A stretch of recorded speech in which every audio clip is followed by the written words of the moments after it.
Announcement in progress. Divert your attention to the screen now. This is an urgent Proxima public announcement for the entirety of Proxima Centauri b by the Proxima Defense Command and Proxima Space Administration. As of 11:59 primary sector time, unidentified objects were detected beyond the heliopause. Long-range gravitational sensors confirm mass displacements consistent with artificial megastructures, and trajectories indicate a deliberate approach toward Proxima Centauri b and a direct impact on beta sector.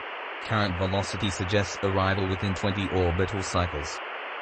Planetary observation arrays in the prime sector science complex have begun analysis. Initial assessments suggest the objects are either natural phenomenon or asteroids, and the possibility of foreign intelligence is now under formal review by the Centauri Assembly. During this time of uncertainty, it is imperative that the public stays calm.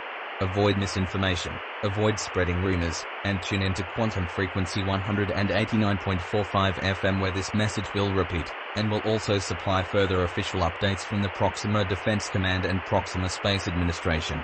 This is the end of this public announcement.